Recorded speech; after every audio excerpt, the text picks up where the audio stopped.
Welcome to VST news. ఈ రోజు మనతో పాటు డాక్టర్ ఏఎస్ రావు గారు ఉన్నారు. ఏపీలో లడ్డు వ్యవహారంపై ఇప్పుడు వివాదం నడుస్తున్న సంగతి తెలిసిందే. వారిని అడిగి తెలుసుకుందాం. సార్ నమస్తే. నమస్కారం మహాలక్ష్మి. ఏపీలోనే కాదు దేశమంతటా ప్రస్తుతం తిరుపతి లడ్డు వ్యవహారంపై వివాదం నడుస్తోంది. దీనిపై బొత్స గారు ఇందాకే మీటింగ్ పెట్టి ఏమంటున్నారంటే చంద్రబాబుకి అలవాటే దేవుణ్ణి వాడుకోవడం ప్రతిసారి అంటున్నారు. దీనిపై మీరేమంటారు? ఇక అలా సిగ్గు మాట్లాడినప్పుడు ఏం చేస్తాము? ఒక సామెత ఉంది, నల్లగా ఉన్నాను కదా నవ్విపోతే నాకేమవుతుంది అన్నట్టు ఒక సామెత ఉంది. అట్లా అయిపోయింది వైసీపీ వాళ్ళ గతి.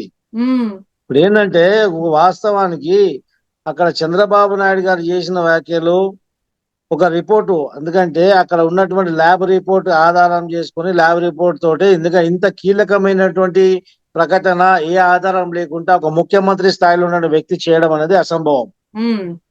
That is clear. ఇంకొకటి ఏంటంటే ఇది జరిగే ఆస్కారం ఉంది అని చెప్పేసి రాజకీయ పక్షాలు, మేధావులు, సామాన్య ప్రజలు, దేశ విదేశాలు ఉన్నప్పుడు ప్రపంచవ్యాప్తంగా ఉన్నటువంటి వెంకటేశ్వర భక్తులందరూ కూడా నమ్ముతున్నారు. ఎందుకంటే గత 5 సంవత్సరాల పదవి కాలంలో హిందూయేతరులను తీసుకొచ్చి బోర్డు మెంబర్లుగా పెట్టి చైర్మన్లుగా నియమించారు. అదే కాకుండా ఇతర అన్య మత ప్రచారాలు కూడా అక్కడ చేశారు. జగన్మోహన్ రెడ్డి ఆయన ముఖ్యమంత్రి హోదాలో ఉండి అక్కడ డిక్లరేషన్ ఫామ్ కూడా నింపకుండా వచ్చి వెంకన్న దర్శనం చేసుకుంటాడు, గుడిలోకి వచ్చేస్తాడు. అదే విధంగా ఏ ముఖ్యమంత్రి అయినా ఏ ప్రభుత్వం అయినా కానీ వెంకటేశ్వర స్వామికి ఏదైనా ఉత్సవాలలో కానుకలు అర్పించాలి ప్రభుత్వం ద్వారా అంటే భార్య భర్తలు ఇద్దరు రావాల్సి వస్తుంది. కానీ ఏ రోజు కూడా భారతీదేవి రాలేదు. ప్రజల మభి పెట్టడానికి అత్యవసరంగా రావాల్సి వస్తే కూడా ఆ రోజు సంక్రాంతి రోజు ఇంట్లో ఆ తాడేపల్లి కొంపలో సాక్షాత్తు తిరుపతి సెట్ వేయించుకున్నాడు ఆయన. తిరుపతి సెట్ వేయించుకొని అక్కడ సెట్ వేయించినప్పుడు కూడా దేవుని యొక్క ప్రతిమ ఉంటది. దేవునికి అక్కడ ఏ కోణంలో కూర్చొని దేవుని ప్రతిమ ముందు ప్రసాదం పెట్టినా దేవునికి చెందుతుంది. అలాంటి సెట్ లో కూడా ప్రసాదం ఇస్తే ఆ ప్రసాదం కూడా తినకుండా పక్కకు పడిస్తే మీడియాలో కూడా వచ్చింది. సో ఇలాంటి దుర్మార్గపు చర్యలు వీళ్ళు చేశారు. అంతర్వేదిలో రథం తగలబడినా వీళ్ళకి ఏం లేదు. ఆంజనేయ స్వామి విగ్రహం చేయకపోతే ఆంజనేయ స్వామి లేని బాధ మీకెందుకు వస్తుందని చెప్పి ఇట్లా వ్యంగ్యస్థాలు ప్రయోగించారు మా పైన. సో ఇలాంటి వ్యక్తులు ఒక వెంకటేశ్వర స్వామి అంటే భక్తి లేక, భయం లేక, వారి యొక్క మహత్యం తెలియక హిందూ మతానికి వ్యతిరేకులు ఈ యొక్క ప్రభుత్వంలో ఆ ప్రభుత్వ అధినేతగా ఉన్నారు. కాబట్టి ఖచ్చితంగా అందరూ కూడా ఇలాంటి కార్యక్రమాలు జరిగే అవకాశం ఉంది, అవకతవకల అవకాశం ఉందని చెప్పేసి అందరూ బలంగా నమ్ముతున్నారు. అదే కాకుండా ఈరోజు విదేశాల నుంచి ఆస్ట్రేలియా పోతున్న మా ఫ్రెండ్ ఆస్ట్రేలియా నుంచి ఫోన్ చేశారు ఈ విషయం వినగానే. ఏమైంది తిరుపతి లడ్డు అంటే వాళ్ళు వచ్చినప్పుడు ఆస్ట్రేలియాకి పట్టుకపోయేది తిరుపతి లడ్డులు. మేము కూడా ఇక్కడ పొరుగు రాష్ట్రాలకు వెళ్తే మా బంధువుల దగ్గరికి తిరుపతి లడ్డులు ఒక మొమెంటోగా, ఒక కానుకగా, ఒక ప్రసాదంగా తీసుకుపోయాం. వాళ్ళు కూడా అంత భక్తితో వాళ్ళు స్వీకరించేది. అంతటి ప్రాధాన్యం ఉన్నటువంటి లడ్డూని వీళ్ళు యానిమల్ ఫ్యాట్ కూడా కలిపి, నెయ్యికి బదులు యానిమల్ ఫ్యాట్ వాడి వెంకన్నకు ఎక్కించే ప్రసాదాన్ని కూడా వాళ్ళు కల్తీ చేశారంటే ఇంతకంటే పాపం. అంటే ల్యాబ్ టెస్ట్ కి సార్ ఇక్కడ కాకుండా గుజరాత్ లో చేయించడం ఏంటని కూడా ఒక వాదన తెరపైకి వచ్చింది సార్. దీనికి ఏమంటారు? ఎక్కడ ల్యాబ్ టెస్ట్ చేసినా అది నేషనల్ ఫుడ్ సేఫ్టీ అనేది వాళ్ళు చేస్తారనమాట. అది అక్కడ చేయించారు. సరే ఈ నివేదిక కేంద్రం దృష్టి కూడా వెళ్ళింది. కేంద్ర ప్రభుత్వం కూడా సంప్రదిస్తుంది. ఆ కేంద్ర ప్రభుత్వం కూడా లడ్డా గారు కూడా చంద్రబాబు నాయుడు గారితో సంప్రదించారు, మాట్లాడారు. ఆ రిపోర్ట్ వాళ్ళ పంపించని చెప్పారు. దాని మీద సమగ్ర విచారణ చేపడతామని చెప్పారు. దీనికి వెనుకకు ఉన్నటువంటి కారకులు ఎవరైనా కానీ ఖచ్చితంగా వాళ్ళని శిక్షించాలి. ఇది ఒక నా ఒక్కని వాదనే కాదు, నా ఒక్కని కోరికనే కాదు, దేశ ప్రపంచ వ్యాప్తంగా ఉన్నటువంటి వెంకటేశ్వర స్వామి భక్తుల కోరిక ఇది. అంటే ఇప్పుడు ఎందుకంటే వెంకటేశ్వర స్వామి అనేది వెంకటేశ్వర స్వామి వేరే మా గుళ్ళలాగా, వేరే మా దేవుళ్ళలాగా ఆయన ఇక్కడ అవతారం జన్మించి చేసిన కాదు. సాక్షాత్ వైకుంఠం నుంచి అక్కడ కాళ్ళు మోపి అక్కడ దిగినటువంటి సాక్షాత్ వైకుంఠ మహావిష్ణువు ఆయన. అలాంటి దేవుని సన్నిధిలో ఇలాంటి కార్యక్రమాలు చేస్తే వెంకటేశ్వర స్వామి ఖచ్చితంగా వాళ్ళని కనిపెడతాడు. వెంకటేశ్వర స్వామి దృష్టిలో వెంకటేశ్వర స్వామి ఒక సన్నిధిలో ఆయనకు సంబంధించి ఏ ఒక చిన్న అవకతవకలు జరిగినా ఎంబడే రియాక్షన్ ఉంటది. గతంలో మనం చూసాము ముఖ్యమంత్రులు ఎక్కడ కలిసిపోయారు, ఎక్కడ అయిపోయారు. వెంకటేశ్వర స్వామిని ఛాలెంజ్ చేసి ఆయనకు 7 కొండలు అవసరమా అని చెప్పేసి వ్యంగ్యంగా మాట్లాడి ఇలా సర్కాస్టిక్ గా మాట్లాడిన వాళ్ళు మొత్తం సర్కస్ లాగా ఎక్కడో కలిసిపోయారు. అంటే టీడీపీ పంచభూతాల్లో పాలన కలిసిపోయారు వాళ్ళు. టీడీపీ పాలన 100 రోజులు పూర్తయింది సార్. ఈ 100 రోజుల్లోనేమో మేము 1000 అడుగులు ముందుకేసాం అంటున్నారు టీడీపీ వాళ్ళు. కానీ వైసీపీ వాళ్ళు ఏంటంటున్నారంటే సూపర్ 6 లేదు, 7 లేదు, ఏమీ లేదు అంటున్నారు. ఇప్పుడు సూపర్ 6 సూపర్ 7 అనేది మేము ప్రజలకు ఇచ్చినటువంటి హామీ. ప్రజలని మేము ప్రజా ప్రభుత్వం, ఇది నియంత ప్రభుత్వం కాదు. ఇది ఒక ప్రజల గురించి ప్రజల చేత ఎన్నికయ్యబడినటువంటి ప్రభుత్వం. ఇది ప్రజలకు మేము అవగాహన తీసుకొస్తున్నాం. శ్వేతపత్రాలు విడుదల చేసినాము. ఏ ఒక్క శాఖ తీసుకున్నా ప్రతి శాఖలో ఇలాగ అవకతవకలు. ఎందుకంటే గత పదవీ కాలం 5 సంవత్సరాల పదవీ కాలంలో ఏ ఒక్క మంత్రి కూడా ఎవరికి పవర్స్ లేవు. పేరుకు మాత్రం మంత్రి, మొత్తం సకల శాఖల మంత్రి మాత్రం ఒకరిద్దరు మాత్రము ఏమంటారు ఉన్నాడు కదా ఆయన, రాగుల సొన్నల జనరల్, ఏం పేరు ఆయన పేరు, సజ్జల. ఇలాంటి వ్యక్తులు సకల శాఖ మంత్రులుగా ఉండే. ఇంకోటి ముఖ్యమంత్రి కూడా ప్రెస్ మీట్ కూడా రికార్డ్ చేసి ప్రెస్ మీట్ రిలీజ్ చేయడం అనేది దేశ రాజకీయాల్లో బహుశా ఇలాంటి ముఖ్యమంత్రి నంబర్ 1 ఫస్ట్ టైం అనుకుంటాను. రిలీజ్ చేశారంటారా? రికార్డ్ చేసి రిలీజ్ చేస్తాడు ఆయన. రికార్డ్ చేయకుండా రిలీజ్ చేస్తే ఈ రోజు నిన్న లడ్డు విషయంలో మాట్లాడాడు కదా. లడ్డు విషయంలో ఏం మాట్లాడాడు? వైవి సుబ్బారెడ్డి హిందూ కాదని ప్రశ్నిస్తూ చాలా మంది. అంటే ఆయన 40 సార్లు అయ్యప్ప స్వామి మూల వేసుకుని సూపర్ స్వామి అంట. సూపర్ స్వామి అయ్యప్ప స్వామి 40 సార్లు వేసుకుంటే ఏం స్వామి అయితే ఇప్పుడు తెలియదా? అంటే హిందువులు నివసించేటువంటి రాష్ట్రాన్ని పరిపాలించిన దౌర్భాగ్యలా నీకు 40 సంవత్సరాలు మాల అయ్యప్ప మాల వేసుకుంటే ఆ స్వామిని ఏం స్వామి అంటారు కూడా తెలియదా? అంటే సూపర్ స్వామి ఉంటారా? సూపర్ స్వామి, హై పవర్ స్వామి, హైటెక్ స్వామి ఉంటాడా? ఇది నీ తెలివి. సూపర్ స్వామి అంట. సూపర్ స్వామి 40 సార్లు స్వామి అయిండు. ఈ జలిమి పాడగాను. ఆంధ్రప్రదేశ్ ప్రజలకు ప్లీజ్ అని గల్లీ తిరిగి ముద్దులు పెట్టి ప్రజలను పిచ్చోళ్ళని చేసి ఓట్లు తీసుకొని ముఖ్యమంత్రిగా అయ్యావు. 5 సంవత్సరాలు సంకనాకిచ్చావు, మొత్తం సర్వనాశనం చేసావు. ఇంకా నీ దళితుల ముద్దిపోదు. ఇంకా దరిద్రం అంటున్నారు వీళ్ళేమో. 2025 లో మళ్ళీ సీఎం గా జగన్ గెలుస్తారు అంటున్నారు. 25 వరకు ఆ పార్టీ ఉంటే కదా. 25 వరకు ఆ పార్టీ ఉంటే కదా. ఇక్కడ బయట ప్రజల్లో తిరిగే అవకాశం లేదు. ప్రజలు తరిమి కొడతారు ఇప్పుడు మిమ్మల్ని బయట. వైసీపీ జెండా ఏ ఫ్లాగ్ మీరు చూడండి. మీరు అక్కడ ఆంధ్రాలోనే ఉన్నారు కదా. ఏ ఒక్క వెహికల్ కన్నా ఆంధ్ర ప్రదేశ్ లో వైసీపీ జెండా కనిపిస్తే ఒట్టు మీకు. ఒక్క జెండా కనిపించండి వైసీపీ జెండా. అక్కడక్కడ కనిపిస్తే బయటికి రావు అవి. అక్కడక్కడ తిరిగేటి అవి. అంతేనా? అక్కడక్కడికే తిరిగేటి అవి. తొక్కుడు బండ్లు అవి ఉంటాయి. ఏ ముఖ్య నాయకుడు కూడా వైసీపీ జెండా పెట్టుకుని బయట తిరిగే ప్రసక్తి లేదు. ఇప్పుడు చూడండి, రాదండి 5 సంవత్సరాలు అధికారంలో ఉండి పదవిలో ఉండి ఏం అధికారం లేకుండా, ఏమాత్రం పవర్ లేకుండా నామమాత్రానిగా వాళ్ళు మంత్రి పదవి ఉండి అధికార మతంతో వ్యసనాలకు పాల్పడ్డారు వీళ్ళంతా. ప్రతి 15 రోజులకు ఒక అమ్మాయి కేసు బయటకు వస్తుంది. ప్రతి 15 రోజులకు ఒక అమ్మాయి కేసు. ఇలాంటి అసాంఘిక కార్యక్రమాలు చేశారు 5 సంవత్సరాలు వీళ్ళు. ఒక మా జిందాల్ అనే ముంబైకి సంబంధించిన వ్యాపారవేత్తకు నువ్వు ఒత్తాసు పలకడానికి ఇక్కడ ఉన్నటువంటి ఐపీఎస్ ఆఫీసర్లను వాడుకొని వాళ్ళ సొంత పులి కుక్కల్లాగా వాళ్ళని పోలీస్ కుక్కల్ని చేసి వాళ్ళని తీసుకెళ్లి అమ్మాయిని ఎత్తుకొస్తారా? అమ్మాయి మీద ఏం అభియోగం ఉంది? ఒక 420 కేసు. సరే, ఆమె చీట్ చేసింది అనుకుందాము. ఆమె చీట్ చేసిందో, డబ్బులు తీసుకుందో, అది XYZ. అది సివిల్ ఇన్ నేచర్. అది సివిల్ కేసు. ఆ సివిల్ కేసుకి ఈ క్రిమినల్ కేసు ఏమవసరము? ఆడు కుక్కల విద్యాసాగర్ రావు అంటే వాడు కంప్లైంట్ ఇచ్చాడు. వాడు పోలీస్ స్టేషన్కి వెళ్ళి కంప్లైంట్ ఇయ్యక ముందే అమ్మాయిని ఎత్తుకొచ్చారు అక్కడ నుంచి. లోకల్ పోలీస్ కి ఇన్ఫార్మ్ చేయకుండా ఎత్తుకురావడము. అదే కాకుండా ఇక్కడ ఆమెని మధ్యలో ఆపేసి ఒక దుర్గాదేవి అని ఒక రాక్షసురాలు ఎస్ఐ ఆమె పైన చర్యలు తీసుకోమని సాక్షాత్తు రాష్ట్రపతి లెటర్ రాస్తే వాడు ఇంతకుముందు పోలీస్ కమిషనర్ ఉండే ఆయన పేరు రతన్ టాటా ఉండే పేరు రంజన్. అతడు ఆమె పైన రాష్ట్రపతి ఉత్తర్వులు కూడా బేఖాతరు చేసి ఆమెను అలాగే కొనసాగించాడు. అదే రాక్షసి ఏమి ఈ యొక్క సినీ నటిని పట్టుకురావడానికి వెళ్ళింది. మధ్యలో ఆపి ఆమెని కడుపులో తన్ని విచక్షణ రహితంగా కొట్టడం జరిగింది.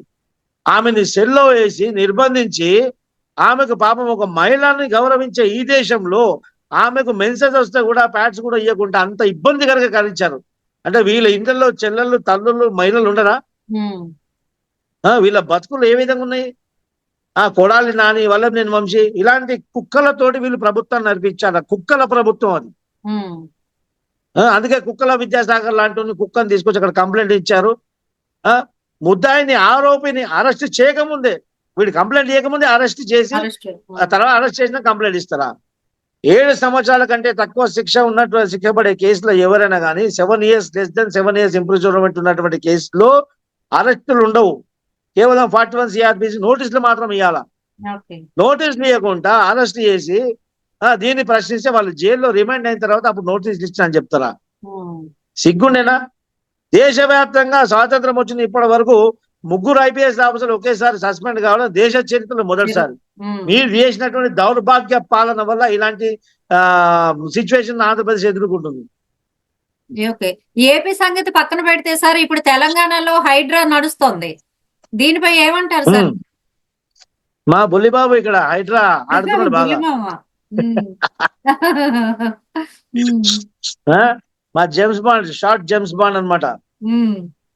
జేమ్స్ బాండ్ ముఖ్యమంత్రి, ఆయన ఓన్లీ బాండ్ జమ్ కాదు, ఈజ్ ఓన్లీ అన్న బాండ్.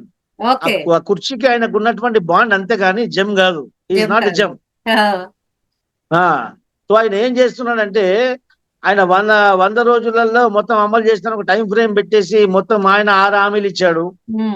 ఆ ఫ్రీ బస్ లో కూరగాయలు ఏరుకుంటున్నారు, ఫ్రీ బస్ లో బ్రష్ చేసుకుంటున్నారు, ఫ్రీ బస్ లో ఉల్లిపాయలు ఏరుకుంటున్నారు. ఆ ఫ్రీ బస్ తోటి ఆడవాళ్ళు పొద్దుగా లేకుండా సీట్లు దొరకక కొట్టుకుంటున్నారు. మగవాళ్ళు అయితే ఆ బస్సుల జోలికి వెళ్ళడం మానేశారు. ఆర్టీసీ బస్ స్టాండ్ లో కానీ ఆర్టీసీ బస్సు జోలికి వెళ్ళడం మగవాళ్ళు బంద్ చేశారు. ఆడవాళ్ళతో మాకెందుకు అనుకున్నారా? ఆడవాళ్ళతో వాళ్ళ మధ్యలో వాళ్ళ కొట్లాడు, వీడు చచ్చిపోతున్నాడు మధ్యలో. వాళ్ళు గీరేసి వీడు మొత్తం ఏమో చేసినట్టు. ఆ బాధ భరించలేక ఎవడు కానీ ఆర్టీసీ జోలికి పోవట్లేదు. ఇప్పుడు ప్రైవేట్ ఆటోలలో ఎక్కి ఏలాడుకుంటూ పోతున్నారు వాళ్ళ కార్యక్రమాల కాదు. సరే, అది పక్కకు పెడితే రేవంత్ రెడ్డి ఇచ్చినటువంటి హామీలు, రైతు రుణమాఫీ కానివ్వండి, అది కూడా ఇన్కంప్లీట్. రైతు బంధు అది ఇన్కంప్లీట్. అదైతే 2 బంధు రావట్లేదు. రైతులకి వర్షంలో రైతులకు ఎవరికి ఆదుకోవట్లేదు. ఉచితంగా ఎరువులు ఇస్తానా, ఆ ఎరువులు లేవు. ఈ రోజు పాఠ్యపుస్తకాలు ఇంతవరకు గవర్నమెంట్ స్కూళ్ళల్లో గానీ, మన గురుకుల పాఠశాలలో గానీ ఇప్పటి వాళ్ళకి యూనిఫామ్లు గానీ వాళ్ళకి ఇంకా పాఠ్య పుస్తకాలే అందలేదు. హాఫ్ ఇయర్లీ దగ్గరకు వస్తుంది. అలాంటి వాళ్ళందరి మైండ్ డైవర్ట్ చేయడానికి Revanth Reddy basically real estate వ్యాపారి. రేవంత్ రెడ్డి రియల్ ఎస్టేట్ వ్యాపారి. ఆయన ఎక్కడెక్కడ ఏమైనా రియల్ ఎస్టేట్ వ్యాపారాలు చేశాడు అన్నీ మాకు తెలుసు. ఈయన కొత్తగా తెలియని వాళ్ళకు ఆయన చెప్పాలి కానీ మాకు ఆయన భాగవతాలు అన్ని తెలుసు. మరి తెలంగాణలో టీడీపీ పరిస్థితి ఎలా ఉంది సార్ ప్రెసెంట్? తెలంగాణలో టీడీపీ పరిస్థితి బాగానే ఉంది. తెలంగాణలో టీడీపీకి కొత్త అధ్యక్షుడు రాబోతున్నాడు. కొత్త అధ్యక్షుడు చేసిన తర్వాత అప్పుడు రేవంత్ రెడ్డి పీక విసికే కార్యక్రమం చేస్తాం. ఎందుకంటే ఒక రియల్ ఎస్టేట్ వ్యాపారిగానే ముఖ్యమంత్రి కుర్చీలో కూర్చున్నాడు. ఆయనకు ఎక్కడెక్కడ నుసుగులు ఉన్నాయి, ఎక్కడెక్కడ ఉన్నాయని అన్ని తెలిసిపోతున్నది. ఆయన మొత్తం హైడ్రా పేరు పెట్టుకొని ఈయన గవర్నమెంట్ ఒక ఫెయిల్యూర్ లో పోతుంటే ప్రజలను మైండ్ డైవర్ట్ చేయడానికి హైడ్రాని పెట్టేసి దానికి ఒక శాంటిటీ లేదు, దానికి చట్టబద్ధత లేనటువంటి ఒక కమిటీకి పెట్టి దానికి అత్యుత్సాహం ప్రదర్శించే ఒక రంగనాథ్ తీసుకొచ్చి ఈయన చెప్పినట్టు ఆడే ఒక పాపెట్ ని తీసుకొచ్చి ఆయన కమిషనర్ గా చేసేసి ఆయన ఏదో చెప్పేస్తున్నా అన్నట్టు, ఏదో ఆయన రాజు నేను చెప్పిన శాసనం అన్నట్టు ఆయన పోయి కొల్లగొడుతున్నాడు. గతంలో జియో 59 ఇష్యూ చేసి 20 సంవత్సరాల కంటే పైగా ప్రభుత్వ భూములో ఉంటే అవి రెగ్యులరైజ్ చేయాలని జియో 59 తీసుకొచ్చి కేసీఆర్ గారు అనేక పేదలకు ఉంటున్నటువంటి వాళ్ళందరికీ రెగ్యులరైజ్ చేశారు. ఒకవైపు ప్రభుత్వం రెగ్యులరైజ్ చేసిన తర్వాత మళ్ళీ అదే ప్రభుత్వం, అంటే ప్రభుత్వం అనేది శాశ్వతం, పార్టీలు అనేది మారుతూనే ఉంటాయి, వస్తుంటాయి పోతుంటాయి. ప్రభుత్వం ద్వారా జారీ చేసినటువంటి జియో, ఆ రోజు టిఆర్ఎస్ పార్టీ అధినేత జారీ చేసిన జియో కాదు, అది ప్రభుత్వం ద్వారా జారీ చేసినటువంటి by the name of the government అని వస్తుంది ఆ జియోలా. In the name of the governor of Telangana అని జియోలో వస్తుంది. ప్రతి జియోలో కింద ఉంటది, చీఫ్ సెక్రటరీ కింద సంతకం పెట్టి పంపిస్తారు. అలా ముఖ్యమంత్రి పేరు ఉండదు ఏ జియోలా. సో అలాంటి జియో పాస్ చేసినప్పుడు ఆ ప్రభుత్వమే పేదలకు రెగ్యులరైజ్ చేయమని చెప్పేసి సాదా బైనామాలు నోటరీ ద్వారా కొనుక్కొని ఉన్నాయి. ఇంకోటి ఇన్ని రోజులు కబ్జాలో ఉండి కరెంటు బిల్లు అవి ప్రూఫ్లు ఒక 20 సంవత్సరాల నుంచి ఉన్న వాళ్ళకి రెగ్యులరైజ్ చేయమని చెప్పి ఈ ప్రభుత్వమే, తెలంగాణ ప్రభుత్వమే గతంలో జియో తీసి ఇదే తెలంగాణ ప్రభుత్వం అదే పలకొడితే, సరే నీకు దమ్ము ధైర్యం నీ మొగతనం నీ మూతి మీద మీసాలు ఉంటే నీ మొగడం అయితే సరే, ఎక్కడెక్కడ ఎఫ్టీలో ఉన్నాయి, ఎక్కడెక్కడ రివర్ బెడ్ లో ఉన్నాయి, ఆక్రమణలు ఉన్నాయి, అన్ని తొలగించును. అవి తొలగించక నీకు దమ్ము లేదు. ఈ రోజు షేర్వాణి సంకల చేరి నువ్వు మళ్ళీ ఆ ఉగ్రవాద మనోభూతితోటి పార్టీ నడిపించే ఆ గోల్డ్ టోపీ జోకర్ అసదుద్దీన్ మాటలు విని నువ్వు ఆడు నడిపించే ఫాతిమా కాలేజ్ దగ్గర ముట్టుకునే ధైర్యం కూడా నీకు లేదు. ఇప్పుడు ఏమంటావు? ఇప్పుడు మాట మార్చేసి ఎడ్యుకేషన్ ఇన్స్టిట్యూట్ జోలికి పోమంట. ఎందుకు? అది కమర్షియల్ ఎస్టాబ్లిష్మెంట్ కాదా? ఎడ్యుకేషన్ ఇన్స్టిట్యూట్ అంటే ఇంట్లో వండుకున్న అన్నం కూడా తీసుకురాకుండా అన్నంతో సహా బయట పడేసి వాళ్ళని బయట ఇసిరేసి కూలగొట్టడానికి నీకేం బాధ కలగలే. అంటే ఎడ్యుకేషన్ ఇన్స్టిట్యూట్లు అంటే స్టూడెంట్లను పెట్టి చంపేయమంటున్నావా? స్టూడెంట్లను పెట్టి కూర్చోమంటున్నావా? ఆ స్టూడెంట్లు వేరే కాలేజ్ పంపించచ్చు కదా నువ్వు. వేరే కాలేజ్ పంపొచ్చు కదా. ఎవడొద్దంటాడు? ఎవడు ఆపుతాడా నిన్ను? ఇదంతా చాతగాంతనం. ఇదంతా చాతగాంతనం. హైడ్రామా కింద మిగిలిపోతుంది తప్ప. సరే హైడ్రామా మిగిలిపోతుందేమో నిజమే, కానీ ఈ అమాయకుల యొక్క మనోభావాలని అమాయకులను తీసుకొచ్చి రోడ్డు మీద పడేసినావు. వాళ్ళని ఎవడు ఆదుకోవాలి? ఈ రోజు ఈ వర్షానికి వాళ్ళు రోడ్డు మీద గుడిసెలేసుకొని పండుకుంటున్నారు పాపం వాళ్ళు. ఒక ఆడపిల్ల రోడ్డు మీద మలమూత్ర విసర్జన చేసి రోడ్డు మీద స్నానం చేసి గట్టికి తీసుకొచ్చావు నువ్వు. సరే వాళ్ళు ఇన్ని రోజులు అక్కడ ఉన్నారు, వాళ్ళని తీసుకెళ్ళి షెల్టర్ కల్పించు. వాళ్ళని తీసుకెళ్ళి ఒక షెల్టర్ లో ఉంచు, ప్రభుత్వ షెల్టర్ లో ఉంచు వాళ్ళని. అది ఉంచకుండా నువ్వు కులగొట్టేది వాళ్ళు రోడ్డు పైన పడేస్తే అంత నీకు మొగతనమా? నీకు దమ్ము ధైర్యం ఉంటే నువ్వు ఏం చేస్తున్నావు తెలియదా? రా డిబేట్ రా, నీ ప్రభుత్వం ఓన్ డిబేట్ పంపిస్తావు పంపి. నువ్వు ఇచ్చిన నోటీసులు నీ అన్న నీ తమ్ముడు ఎట్లా వసూలు చేస్తున్నారు, ఎట్లా ల్యాండ్లు తీసుకుంటున్నారు బిల్డర్ నుంచి.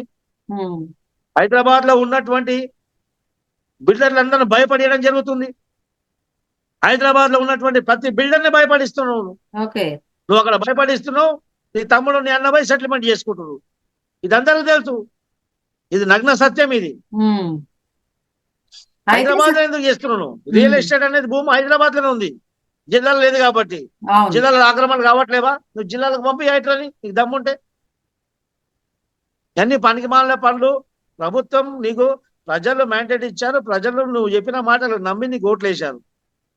ఓట్లు వేసినప్పుడు ప్రజల యొక్క విశ్వాసం గెలుకోవాలి. నువ్వు నియంత్రణలాగా ప్రజలకు నువ్వు సేవకుడవు, నువ్వు రాజు కావు. గతంలో తుగ్లక్కాడు అట్లనే నేను రాజుగా వివరించాడు, రాళ్లపాలు అయిపోయాడు. ఇప్పుడు నీ గతి కూడా అదే పట్టబోతుంది. ఇప్పుడు నువ్వు కూల్చినవు. ఈ కూల్చింది మాత్రం అన్ని ఎక్కడెక్కడ అక్రమాలు ఉన్నాయి. మొన్న లెటర్ కూడా పంపించాను. అక్రమాలు మూసి నది పరివాహ ప్రాంతాల్లో మొత్తం ఎంఐఎం కుక్కలు ఆక్రమించుకొని పెద్ద పెద్ద ఫంక్షన్స్ కట్టారు. వాళ్ళు కమర్షియల్ ట్యాక్స్ కట్టారు, electricity direct connection 32 kV connection direct ఉంటుంది. అండర్ గ్రౌండ్ కనెక్షన్ వాళ్ళకు. వాళ్ళు కరెంట్ బిల్లు కట్టారు, మున్సిపల్ ట్యాక్స్ కట్టారు, సీవరేజ్ ట్యాక్స్ కట్టారు, ఇన్కమ్ ట్యాక్స్ కట్టారు. నది మూసి నది బెడ్ లో వాళ్ళు ఫంక్షన్స్ నిర్వహిస్తున్నారు. అలాంటివన్నీ కూడా ముఖ్యమంత్రి దృష్టికి నేను తీసుకెళ్ళా, లెటర్లు పంపించా. చీఫ్ సెక్రటరీ కూడా లెటర్ పంపించి అక్నాలజ్మెంట్ తీసుకున్నా. ఇప్పుడు వాళ్ళన్ని కూల్చకపోతే ఎవరైతే కూల్చినావో వాళ్ళందరికి క్షమాపణ చెప్పి మళ్ళీ వాళ్ళకి కట్టేయాలి. నీ సొంత డబ్బులతో, ప్రభుత్వ డబ్బులతో కాదు. దానికి నువ్వే బాధ్యత వహించాలి. లేకుంటే బిడ్డ నేను హైకోర్టుకి ఇచ్చి, లేక అవసరమైతే సుప్రీంకోర్టు కానీ ఇచ్చి పిల్లేసి నీకు అలా ముక్కు నేలకు రాపిస్తాం. ఖచ్చితంగా తెలుగుదేశం పార్టీ పక్షాన ఖచ్చితంగా చేయబోతాం ఆ కార్యక్రమం. ఎందుకంటే తెలుగుదేశం పార్టీ ప్రజల గురించి ఉన్నటువంటి ప్రజల పక్షాన నిల్చొని ఖచ్చితంగా ప్రజల పక్షాన మేము పోరాటం చేస్తాం కూడా. అయితే టీటీడీపీకి అధ్యక్షుడు రాబోతున్నాడా, అధ్యక్షురాలు రాబోతుందా? ఎందుకంటే నందమూరి సుహాసిని గారి పేరు వచ్చింది కదా సార్ ఈ మధ్య కాలంలో. నందమూరి సుహాసిని పేరు వస్తుంది, నందమూరి బాలకృష్ణ వస్తుంది, నందమూరి ఎన్టీ రామారావు వస్తారు, అందరూ వస్తారండి. వారానికి ఒక పేరు చెప్పుకుంటున్నారు. మా అధినాయకుని చేతిలో ఉంది, ఆయన ఎప్పుడు అధ్యక్షుని వేస్తే అప్పుడు చేస్తాం. అంతే, అంతేం చేస్తాం మనం. Okay sir. Okay. Telugu Desam party అంటే అన్నగారి యొక్క లీగసీని ముందుకు తీసుకుపోయే కార్యకర్తలు, అంటే అన్నగారి యొక్క లీగసీని ముందుకు తీసుకెళ్తాము. ప్రజలే దేవుళ్ళు, సమాజమే దేవాలయం అని చెప్పారు. ప్రజల దేవులుగా భావిస్తాం, సమాజమే దేవాలయం. అధ్యక్షులు వచ్చినప్పుడు వస్తారు, చేసినప్పుడు చేస్తారు. ఆ పార్టీ వ్యవస్థాపక విషయాలు అవన్నీ కూడా మేము అనునిత్యం ప్రజలతో మమేకమై ప్రజల పక్షాన మేము పోరాటం చేస్తాం. ఓకే. సో ఇవ్వండి విశేషాలు. 2025 కల్లా అసలు వైసీపీ కనుమరుగైపోతుంది అంటున్నారు ఏఎస్ రావు గారు. చూడాలి మరి. మరిన్ని విశేషాలతో మీ ముందుకు వస్తూ ఉంటాం. VST న్యూస్ చూస్తూనే ఉండండి. Thank you sir. Thank you very much.